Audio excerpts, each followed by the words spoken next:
이 식용유를 버리는 것만으로도 삶이 달라집니다. 이 식용유들은 바로 콩기름, 옥수수기름, 해바라기 씨유, 카놀라유, 포도씨유와 같은 그 씨앗을 정제해서 만들었다는 식물성 기름들인데요. 왜 이 식물성 식용유를 버리는 것만으로도 삶이 달라질 수 있다는 것인지 쉽고 빠르게 정리하였습니다. 이 표는 우리가 먹고 있는 식용유에 어떤 영양소가 있는지를 나타내주는 표인데요. 파란색 부분이 많이 있다는 것이 보이실 거예요. 이 파란색이 바로 오메가6입니다. 미국의 안과 전문의 크리스 노베 박사가 200년 전에는 없었던 심장병, 암, 그리고 제2당뇨병, 비만, 치매, 헌반병성 이런 게 급격하게 늘어나는 현상을 확인하게 돼요. 200년 전에는 없었던 질환들인데 이제는 자연스럽게 노화의 가정처럼 치부되고 있다는 것이죠. 분명히 200년 전에는 없던 질병들입니다. 그리고 당연히 이제 크리스 노베 박사가 식단에 주목하게 되는데요. 미국의 총 식물성 오일 섭취량이에요. 1865년부터 2008년까지의 오메가6 섭취량을 나타내는 표인데요.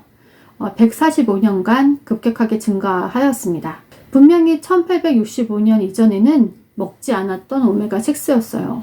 그 오메가6는 염증을 일으키고 혈전을 만드는 역할을 하는 지방입니다. 그러니까 불을 내면서 연기와 찌꺼기를 만들고 주변에까지 불을 내게 한다는 것이에요.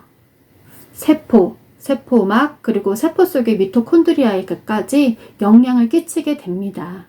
이제 이게 본격적으로 이제 오메가6는 자신의 이제 역할을 수행하는 거죠. 오메가6는 이제 에너지로 쓰이지 못하고 쌓이게 됩니다. 그러면서 이제 염증을 유발하고 활성산소와 독성 물질과 찌꺼기들을 이제 만들어내는 거죠. 세포 속의 미토콘드리아는 에너지를 이제 만들지 못하게 됩니다. 이 심장병, 동맥경화, 제2당뇨, 황반변성, 암 이런 질병들이 이 미토콘드리아의 기능장애와 관련이 있다는 거예요. 오메가6가 염증을 내면서 세포 속에는 이제 활성산소가 많아지게 되고 에너지를 전달하는 것에 이제 문제가 생기고 병들게 된다는 것이죠. 그래서 세포가 병들고 아프니까 나는 포도당도 지방산도 아무것도 필요하지 않아. 나 그냥 누워있을 거야. 나 일 못해. 이러면서 인슐린이 이제 저항성이 생기게 되는 거예요. 그럼 대사증후군과 제2당뇨병의 문제로 이어지게 되는 것이죠. 가장 이제 직접적인 영향이 바로 이제 심장 기능에 이상이 생긴다는 건데요. 그 심장 근육 세포 속의 미토콘드리아가 에너지를 만들지 못하니까 당연히 이제 심장에 이상이 생기게 되는 거죠. 그리고 오메가6는 에너지로 이제 쓰이지 못하고 계속 쌓이면서 염증을 일으키니까 몸에서는 탄수화물에 밖에 의존할 수 없게 되는 것이죠. 우리 몸은 이제 에너지를 계속 만들어내야 하니까 탄수화물에 점점 더 의존하게 됩니다.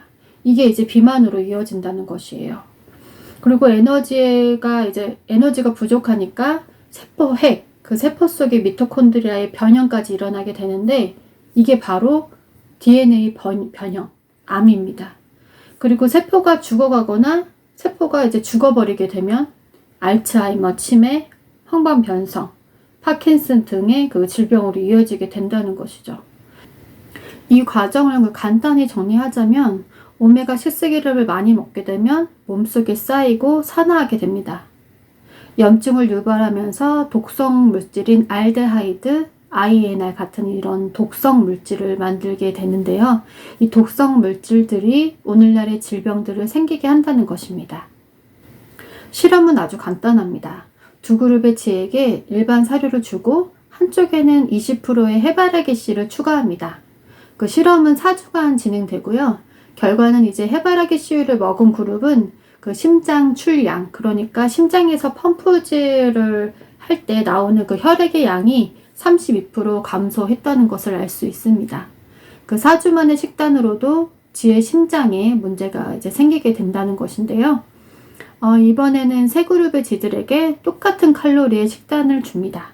그 일반 사료 그룹, 그리고 콩기름 4%의 그룹, 그리고 콩기름 19%의 그룹으로 동일한 칼로리의 식단을 만들어 주는 거예요. 이 실험은 이제 32주 동안 진행됐고 7.5개월이죠.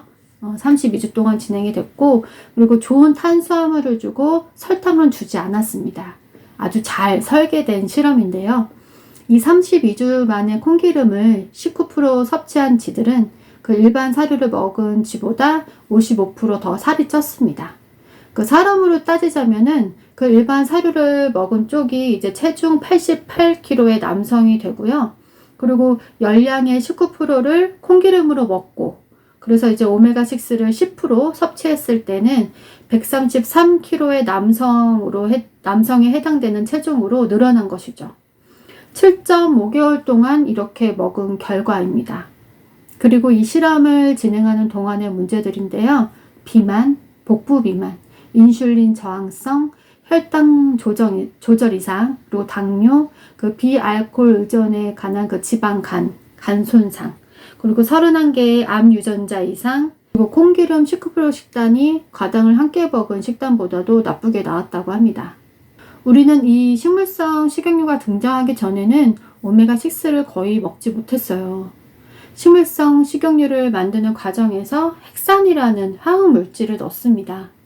포도씨, 콩, 옥수수 이런 씨앗들에서는 전통적인 방식으로 이렇게 눌러서 짜는 압착으로는 기름을 짤 수가 없으니까 그 헥산을 넣어서 높은 열로 계속 끓여서 기름을 이렇게 분리하는 거죠. 당연히 비타민, 미네랄, 그런 다른 영양소들은 남아있지 않고 지방만 있습니다. 이런 화학적인 과정을 거쳐야만 우리가 먹는 식물성 식용유를 만들 수 있는 건데요. 지방은 몸을 구성하고 염증을 일으키거나 염증을 억제하는 역할을 하는데요. 그리고 가장 중요한 것이 뇌잖아요. 뇌의 그 3분의 2가 다 지방이라고 해요. 그 중에 80%가 오메가3 지방산이고 2%가 오메가6 지방산으로 이제 뇌가 구성이 되어 있다고 하거든요. 적어도 뇌를 구성하는 지방인데 질 좋은 지방을 먹어야 하지 않을까요? 오메가6가 많은 옥수수의 원산지는 이제 멕시코예요. 그럼 그 옥수수를 주식으로 먹고 살았던 그 멕시코의 원주민들은 어떻게 건강을 유지했을까요? 너무 신기하게도 옥수수를 먹을 때 그 아마씨를 꼭 챙겨서 먹었다고 합니다. 그 심지어 아마씨를 가지고 다니면서 간식처럼 먹고 있었던 거예요. 오메가6는 염증을 유발하지만 오메가3는 염증을 억제하는 역할을 하기 때문에 건강을 유지할 수 있었던 것이죠. 아마씨에는 오메가3가 많으니까요. 우리나라에서도 옥수수를 심을 때 밭에 같이 들깨를 심는 것이 그 우리나라 전통적인 농업 방식 중에 그 하나였다고 해요. 조상님들의 경험과 그 노하우일 텐데요. 정말 대단한 것 같습니다. 그럼 우리는 어떤 기름을 먹어야 될까요? 지난 영상에서도 이제 말씀을 드렸는데요. 오랫동안 먹어왔던 기름을 먹으면 됩니다. 역사가 깊은 이제 기름 말이죠. 들기름, 아마씨유, 치아씨, 그리고 이제 조리할 때 쓰는 기름으로는 엑스트라 버진 올리브 오일과 그 아보카도 오일, 그리고 돼지기름, 소기름, 버터. 당연히 이제 전통적인 방식으로 압착하거나 그 풀 먹은 소나 돼지들의 기름이에요.